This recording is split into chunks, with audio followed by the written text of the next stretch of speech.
គ្រាន់តែរបៀបដែលអ្នកកាន់ម៉ៅក្នុងការប្រើប្រាស់កុំព្យូទ័រក៏អាចបង្ហាញអំពីបុគ្គលិកលក្ខណៈនិងអត្តចរិតរបស់អ្នកបានផងដែរហើយអាចបង្ហាញថាអ្នកគឺជាមនុស្សបែបណា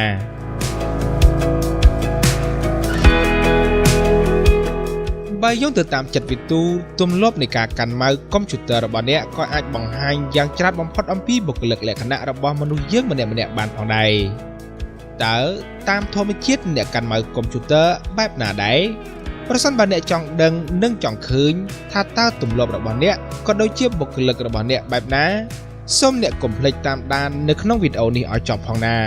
យើងនឹងបង្ហាញអំពីបុគ្គលិកលក្ខណៈរបស់អ្នក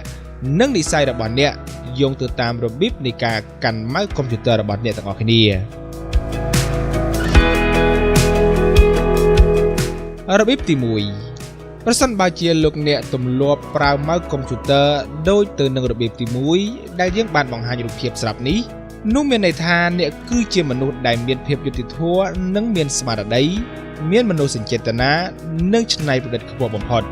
ក្រៅពីនេះផងដែរអ្នកក៏មានចំណេះដឹងច្បាស់លាស់និងហ្មត់ចត់ក្នុងអ្វីៗគ្រប់យ៉ាងផងដែរអ្នកពិតជាឯករាជ្យក្នុងការគិតនិងការសម្ដែងរស់នៅតាមគោលការណ៍ហើយក៏ជាមនុស្សវាងវៃថែមទៀតផងលើសពីនេះអ្នកគឺជាមនុស្សដែលអាចមើលធ្លុះហើយអាចដឹងពីគំនិតរបស់អ្នកនៅជុំវិញខ្លួនអ្នក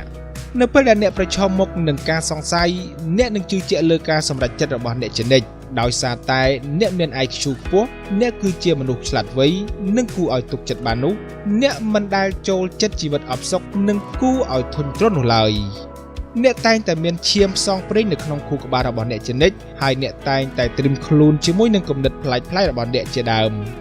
អ្នកត្រូវបានគេចាប់អារម្មណ៍យ៉ាងខ្លាំងចំពោះក្រសែភ្នែករបស់មនុស្សភេទផ្ទុយគ្នាដោយសារតែបុគ្គលិកលក្ខណៈរបស់អ្នកគឺចេះគិតនិងមានភាពប្រយ័ត្នប្រយែងនិងបន្ទាបខ្លួនឬអ្នកមិនភ្លើតភ្លើនហើយម្យ៉ាងវិញទៀតនោះអ្នកបានបង្ហាញភាពទាក់ទាញដើម្បីទាក់ទាញចំណាប់អារម្មណ៍របស់អ្នកដទៃបានយ៉ាងល្អថែមទៀតផងរបៀបប្រើម៉ៅទី2ប្រសិនបើអ្នកប្រើម៉ៅកុំព្យូទ័រតាមរបៀបទី2នេះទម្លាប់បែបនេះបង្ហាញថាអ្នកគឺជាមនុស្សដែលមានទំនុកចិត្តលើខ្លួនឯងខ្ពស់ជាទីបំផុតដែលមានបុគ្គលិកលក្ខណៈដែលមានទំនុកចិត្តបែបនេះហើយអ្នកពិតជាចង់បានអ្នកថែទាំនិងទទួលបានការយកចិត្តទុកដាក់ពីមនុស្សជាច្រើននៅជុំវិញខ្លួនរបស់អ្នកហើយអ្នកតែងតែពោពេញទៅដោយគំនិតថ្មីៗនិងពោពេញទៅដោយភាពរីករាយផងដែរអ្នកនិយាយត្រង់អ្នកប្រកបដោយសុទិដ្ឋិនិយម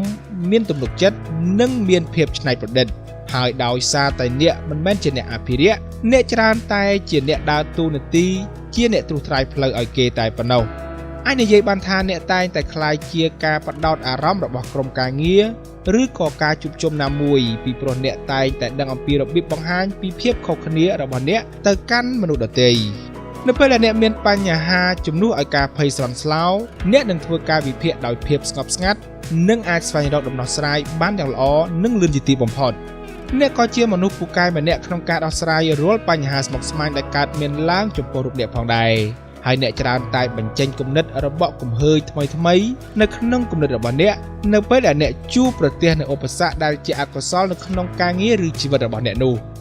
នៅខាងក្រៅអ្នកតែងតែមានអារម្មណ៍ស្ងប់ស្ងៀមក៏ប៉ុន្តែនៅខាងក្នុងអ្នកតែងតែរក្សាខ្លួនឯងឲ្យស្ថិតនៅក្នុងស្ថានភាពផ្ដោតអារម្មណ៍ខ្ពស់ដើម្បីដោះស្រាយរាល់បញ្ហាប្រឈមផងដែរហើយទោះបីជាអ្នកជាមនុស្សដែលពូកែការពារនិងខ្ជាប់ខ្ជួនយ៉ាងណាក៏ដោយក៏អ្នកនៅតែមានអារម្មណ៍ភ័យខ្លាចនៅពេលដែលអ្នកធ្វើអ្វីមួយផងដែររបៀបប្រើប្រាស់ម៉ៅទី3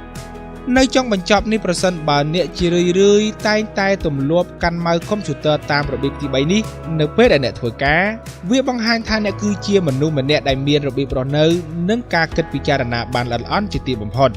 ក្រៅពីនេះផងដែរអ្នកក៏ជាមនុស្សទន់ខ្សោយក្នុងការគិតផងដែរពេលខ្លះមានរឿងដែលអ្នកចង់ធ្វើក៏ប៉ុន្តែខ្លាចការឈឺចាប់បូកផ្សំដែលអ្នកមានសេចក្តីប្រាថ្នាធំនោះវាចេះតែធ្វើឲ្យអ្នកភ័យខ្លាចនិងខកចិត្តជានិច្ចលើសពីនេះទៅទៀតអ្នកក៏ជាមនុស្សពូកែអត់ធ្មត់ខ្ពស់មានភាពស្មោះត្រង់ហើយអ្នកក៏ទាមទារដូចគ្នាផងដែរពីអ្នកដទៃ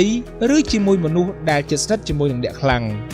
មានពេលខ្លះអ្នកក៏ជ្រើសរើសយកជំរើសការនៅស្ងៀមស្ងាត់តែឯងហើយអ្នកក៏ស្ម័គ្រចិត្តលះបង់ដោយមិនចង់ធ្វើបាបអ្នកដទៃផងដែរ ដូចគ្នានេះផងដែរដោយសារតែបុគ្គលិកលក្ខណៈដែលមិនចេះពិចារណាបែបនេះជាមួយអ្នកដែលស្គាល់គ្នាថ្មីៗអ្នកនឹងមិនងាយបង្ហាញអាចកំបាំងរបស់អ្នកទេទៅឲ្យពួកគេបានដឹងនោះឡើយ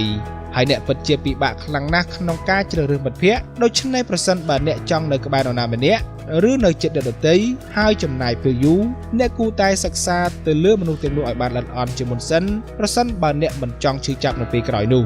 អ្នកគ្រាន់តែសម្រេចចិត្តដោយផ្ដល់ឱកាសឲ្យនរណាម្នាក់ចូលមកក្នុងជីវិតរបស់អ្នកបន្ទាប់ពីពិចារណាល្អិតល្អន់ដោយការយកចិត្តទុកដាក់នោះហើយប្រហែលជាអ្វីដែលអ្នកចង់បានគឺជាមនុស្សដែលយល់ចិត្តអ្នកហើយវាពិតជាគ្រប់គ្រាន់ខ្លាំងណាស់សម្រាប់អ្នក